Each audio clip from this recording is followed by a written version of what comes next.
Hello and welcome to the Papyrus TV Africa News Update. I am Christiana Babayo, but before we begin, the headlines. Court gives Nnamdi Kanu ultimatum to defend self against terrorism charges. Damagum writes INEC over suspension of Anyanwu, others. Plus Remi Tinubu warns against weaponizing religion. And now the news in details. The Federal High Court sitting in Abuja has given the detained leader of the indigenous people of Biafra, IPOB, Nnamdi Kanu, until November 5th, 2025 to open his defense in the terrorism charges brought against him by the federal government. Justice Binta issued the order on Tuesday after Kanu's lead counsel, Aloy Ejimako, failed to produce the defendant in court or present a formal application explaining his absence.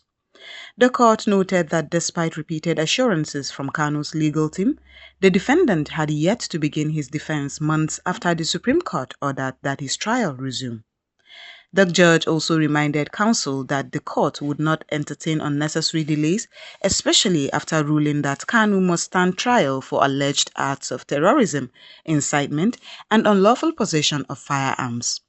Earlier in the session, counsel to the prosecution, Chief Adegboyega Owomolo San, expressed frustration at what he described as a deliberate attempt to frustrate proceedings, urging the court to enforce its orders decisively. Kanu, who has been in custody since his rearrest in Kenya and extradition to Nigeria in 2021, has pleaded not guilty to all counts. His lawyers have consistently argued that his trial violates international law and the principle of fair hearing.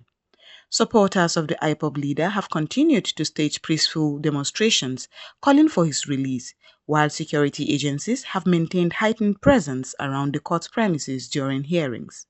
The case has been adjourned to November 5th, 2025 for Kanu to open his defense.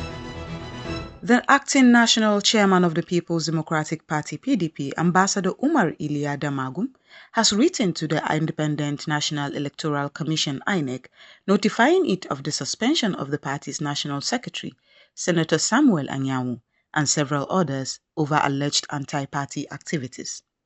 In the later dated November 4, 2025, Damagum informed the Commission that the suspensions were ratified by the National Working Committee in accordance with the party's constitution and disciplinary procedures. The development follows weeks of internal conflicts within the PDP, particularly in the Southeast Zone, where factions loyal to Anyanwu and other national officers have clashed over control of party structures. Damagum's letter, titled Notification of Disciplinary Action in Accordance with the PDP Constitution, urged INEC to take note of the internal actions and recognize all decisions of the party's leadership as duly constituted under his authority. Senator Anyanwu, a former Imo State governorship candidate, was earlier accused of aligning with external political interests against the party's position in the just concluded off-cycle elections.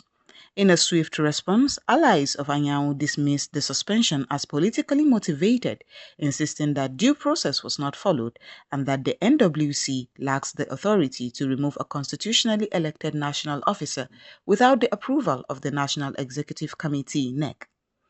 INEC is yet to issue an official response to the PDP's communication, but legal experts say the electoral umpire typically recognizes internal party processes only when they comply with constitutional provisions and judicial precedents. Nigeria's First Lady Senator Oluremi Tinubu has cautioned against the misuse of religion as an instrument of violence, division or political manipulation, describing such actions as a distortion of divine intent and a threat to national unity. Speaking in Abuja on Tuesday, November 4th, Mrs. Tinubu urged Nigerians to embrace religion as a tool for peace, tolerance, and moral leadership rather than a means of sowing discord. The First Lady called on religious leaders, political figures, and social influencers to promote dialogue and mutual respect across faiths, adding that faith should illuminate our path toward understanding, not deepen the cracks of division. Her comments come amid renewed national and international conversations about religious tolerance in Nigeria, following reports of sectarian tensions and perceived marginalization among different faith communities. The House of Representatives has made a sudden U-turn on its earlier decision to adjourn plenary sessions for 1 week, announcing that it will reconvene on Wednesday, November 5, 2025. The lawmakers had voted on Monday to adjourn for 7 days to allow engagement with the executive over outstanding contractor payments and budgetary issues. The motion was sponsored by Honorable Kabiru Maipalas from Zamfara and seconded by Honorable Francis Waive from Delta. However, in a late-night statement issued by the House spokesperson, Honorable Akin Rotimi, the lower chamber announced that plenary would resume earlier following positive developments from discussions with relevant government agencies. The decision has sparked speculation among political observers, with some suggesting that mounting pressure from the protesting contractors at the National Assembly and ongoing budget consideration may have prompted the reversal. According to Rotimi, the reconvened session will focus on legislative oversight and pending national issues requiring urgent attention. We will now take a short break, and when we come back, the news will continue. Stay tuned. The Papyrus Global, we don't just cover events, we create cinematic experiences. From red carpets to birthdays, gala dinners, and your fairy tale weddings, we bring your moments to life with high-tech precision. Our gadgets are smarter, our lenses sharper, and our team simply world-class. Trust the Papyrus Global to tell your story in the boldest, brightest way possible.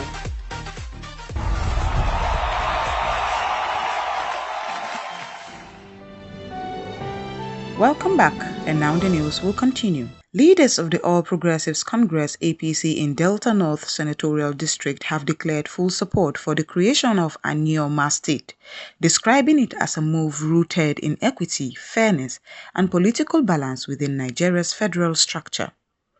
In a later dated November 3, 2025 address to the chairman of the Senate Subcommittee on State Creation, Honorable Mohammed Tahir Monguno, the APC Delta North chairman, Prince Adizwe Eluaka, stated that the zone was fully, unequivocally in support of the creation of a Anioma state. Eluaka noted that the Southeast geopolitical zone currently has 5 states, one less than other zones, and argued that the new state would correct regional disparities and strengthen representation in the National Assembly. He added that the creation of Anioma state would further enhance unity and development in the region while aligning with the long-standing aspirations of the Anioma people.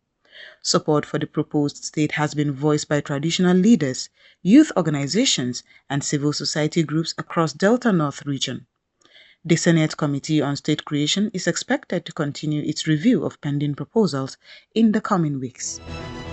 Elder statesman and former Manufacturers Association of Nigeria chairman Dr. Umar Eliazu has declared that there will be no vacancy in the Abia State Government House in 2027, stating that Governor Alex Otti deserves a second term to consolidate his ongoing reforms. Speaking at a joint birthday celebration with his wife in Umuahia, Dr. Eliazu praised Governor Otti for restoring confidence, improving governance, and elevating the happiness index of Abia residents from negative to over 80% within 2 years. He argued that Otti's performance in infrastructure, transparency, and citizen welfare marks a major departure from previous administrations and said Abians should allow him to complete an 8-year tenure to sustain current progress. Dr. Eliazo's statement is being viewed as an early political endorsement that could shape discussions ahead of 2027 elections, with the Labour Party governor already drawing attention for his developmental strides across the state. The Public and Private Development Center, PPDC, has called on the federal government to declare a state of emergency in all correctional and custodial facilities across Nigeria due to what it described as critical human rights and security concerns. The organization made the call during the 2025 Law Summit in Abuja, which also marked the launch of the second phase of the Reforming Pre-Trial Detention in Nigeria project supported by the U.S. Department of State. Speaking at the event, PPDC Chief Executive Officer Lucy James Abagi said that over 70,000 inmates across Nigeria's correctional centers are currently awaiting trial, many without access to legal representation or adequate living conditions.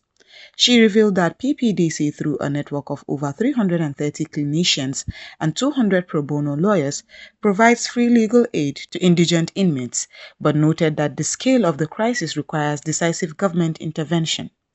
Abagi stressed that neglecting correctional facilities undermines national security and human dignity and urged the Ministries of Interior, Justice and Humanitarian Affairs to prioritize structural reforms, decongestion measures, and justice delivery systems to protect inmates' rights. And that brings us to the end of the news on Papyrus TV Africa News Update. Stay tuned to our subsequent programs. I am Christiana Babayo. Thanks for joining us.